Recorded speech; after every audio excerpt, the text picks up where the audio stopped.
All right, so here we go. Calculating a z-score. Let's see if I can do this without. Hey, remember this about 2 weeks ago? Put that Chromebook away, ma'am. Okay, remember 2 weeks ago? We did that Algebra 2 worksheet, and I talked about z-score, and then in one of my other classes, they were talking about, hey, there's this chart. And now we're in the middle of that chart. And what a z-score is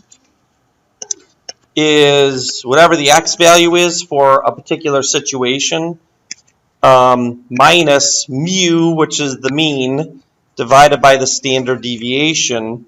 What this allows you to do is, I guess, standardize any standard deviation curve so that we can write it in terms of 0 being the mean, and then 1 deviation to the right, 2 deviations to the right, 3 deviations to the right, then -1, -2, -3 to the left. That standard normal curve. We can compare those values in such a way. So, for instance, we have a distribution that has a mean of 71 and a standard deviation of 6.2. Find the z-score that corresponds to that. Why we want to do that, too, is because the z-score values are what's on this chart that we've been dealing with. And I think I put, oh no, that's your pictures. That's illegal. You can sue me. We just flashed your pictures on the internet. But that's what probably. Yeah, go ahead, go for it. You can sue me for the St. Baldrick's can of money. That's about all I got. All right, but that's what these are. These are z-scores. So whatever situation I have, I can turn them into z-scores and then compare them to a standard normal curve. With those numbers, and I'll write that as we write these questions down later. But anyway. This is just real Mickey Mouse. What's the z-score for 64 when the mean is 71 and the standard deviation is 6.2? What's the z-score for 86? Now we know 86 is past 71. This is what I did 2 weeks ago, if you remember. I actually wrote out the normal curve. Actually, it wasn't a normal curve. I wrote out the standard deviation, going 1 deviation to the right, 2, and so on and so forth. All right, and then this one would get you a positive, and then it tells you where you're at on that standard normal curve. What are those two numbers? We'll do that offline. And because our sheet goes to the hundredth, when we look up these values, you probably want to round to the hundredth. These are, well, you don't see the top of this, but, keep teaching you how to use this, even though you use this in Math 3. This is -3.41.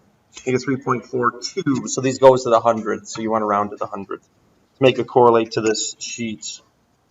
All right. And then this is just a silly little question about algebra, I guess I'd like to call it. Here's the knowns, find the unknown. Formula usage, and I think some of us have struggled with that because we've had a lot of formulas this year. Z equals the x value minus the mean divided by the standard deviation. The standard deviation for a situation is 10.1. That goes there. The x value is 72, and the z-score is -0.37. What is the population mean? Really bad at mu. Well, that's what you're finding. You're finding mu in this situation.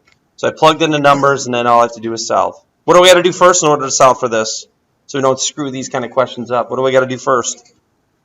Multiply by, come on, everybody, 10.1. Can we do that offline? What do we get when you take 10? Then you subtract 72, but then mu is negative, so it doesn't really matter. You get -75.74 equals negative mu. Divide by a negative, mu equals 75.74. Hey, no big deal. Oh, this is what I was trying to say about, getting z-scores. You can compare these in a standard normal curve. Survey indicates that a person spends, on average, 95 minutes at a grocery store. Oh, I forgot something, too. With the standard deviation, let's just stick it in there. It's missing values. Sometimes that happens. Of 19. Sorry for writing that real small off to the right. And this is normally distributed. They should have said that as well. So the amount of time someone spends in a grocery store is normally distributed. Average is 95 minutes with a standard deviation of 19. So if you actually drew this out, this will kind of describe what I was saying before. This would be 95. And then with the standard deviation of 19, you add 19. This is what I did 2 weeks ago. 95, 05, 15, 114, right? 114 would be one deviation to the right. Where when we make this a standard normal curve, we make 95 0, because 95 has a z-score of 0. Right? And that's what I mean about, doing this. And then subtracting 19 goes one deviation to the left, which is considered to be -1 as a z-score. 95 minus 19, isn't that 76? Yes, Mr. Samuelis. So then it says, find the probability that a randomly selected person will spend, be careful, more than 75 minutes. What can we expect for 75 as a z-score? What do you think 75 z-score should be around? Look at what I just drew right here. -1. Is it smaller than -1 or larger than -1? That's a trick question. Smaller, because negatives go, you go -1.0, right? Okay, so here's 75 right here. But what we got to understand is what we want is not necessarily what our chart gives us. More than 75 is over here. Remember, the chart gives us the area that is left of a particular number, right? But my chart doesn't have 75 on it. It has its z-score on it. So what I need to do is find 75 z-score. So z-score, oops, you already walked ahead. Good, now she get real good with this. 75 minus 95 divided by 19. And what did you say you end up getting? -1.05, which is what we expected. We expected something a little bit less than -1 as a z-score. That's actually the right way to say it. So now I go to my chart and find -1.0012345, 0.1469. So the p-value, which is the probability value, oh crap, I already forgot. Wait, what? 1469 is actually the blue though, right? We know that. Because that's the area left of a particular z-score. Right? Lady in the back? Okay. So what do I got to do to find the actual probability? 1 minus that. It's the complement of that. And then go ahead and tell me what that number is. Or 85.31% chance that this person will do that. And then what's the problem with the next one? Well, first of all, I wrote through it. Second of all, is this in terms of hours? Yes or no? No. So what's 1 hour? Nice. Isn't that fun? What's 2 hours? I'm glad I can help you here. I'm glad I'm teaching you. Okay, but then just to graph this out again, well, let's try to do better.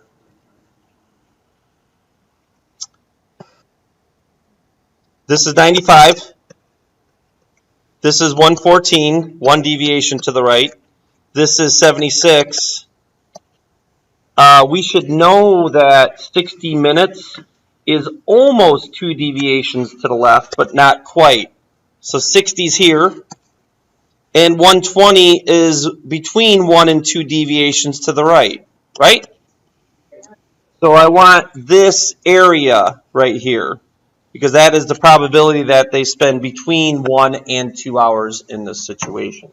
So of course we know that it's not all of this that I want. I want 120's number minus 60's number, because I only want the blue. So that's what I need to find. I need to find these z-scores. So I need to find what their z-scores are so I can compare this to my chart that I have, which is always in terms of a z-score. And that should make sense why I'm doing what I'm doing now. Why they call this a standard normal curve. You can take any situation that has a mean with a standard deviation and turn it into this and then analyze its z-score. Okay, so it's going to be greater than 1 less 1. So z-score for 120. 120 minus, what was the, I already forgot, old age is kicking in, 95 divided by 19, you ended up with what? 1.32. And then the z-score for And we ended up with what on that? Negative 1.84. Now you go to your chart and get these z-scores. I'm sorry, they're p-values. What was one of them? I already forgot. This is great. 1.32. Okay, so can I see this in 1.32? All right, this works. 1.32.9066, right? So the p-value is 0.9066. And remember what we said, we had to subtract from that the p-value of this z-score, which is negative 1.84, which is on the other side of my sheet, negative 1.81234, right? 0.0329? 0.0329. And then that would be the blue area, which is that probability. What do you end up getting? 87, okay, I'll get rid of that. 8.8737, which is an 87.37% chance. Ah, wrong, we're not done. I made a boo-boo. What do I have to do now? 87.37% of the people do this times 3,500, right? And then that's how many people out of this list. I didn't finish the question, didn't read. My bad, dogs, riff. So 3,058 of the people out of this 3,500 would spend between 1 and 2 hours in the grocery store. I'm not writing this out. Finding a z-score given a probability value, we're just going to actually do 2 out of these 3 because you can figure it out. So find the z-score that corresponds with the following probability value, p-value. Well, just go to your chart. Now that I have this in a smaller format, which works. Find 0.87. Okay, so it's probably on the positive side, right? And I'm looking, and here they are. Hopefully you can see this real small. I see 0.8686. How far away is that from 0.87, by the way? 0.8686. 0.0014. 0.0014, right? And then the other one's 0.8708. How far away is that? Only 0.08. So which one's better, the first one or the second one? Second one, 1.13.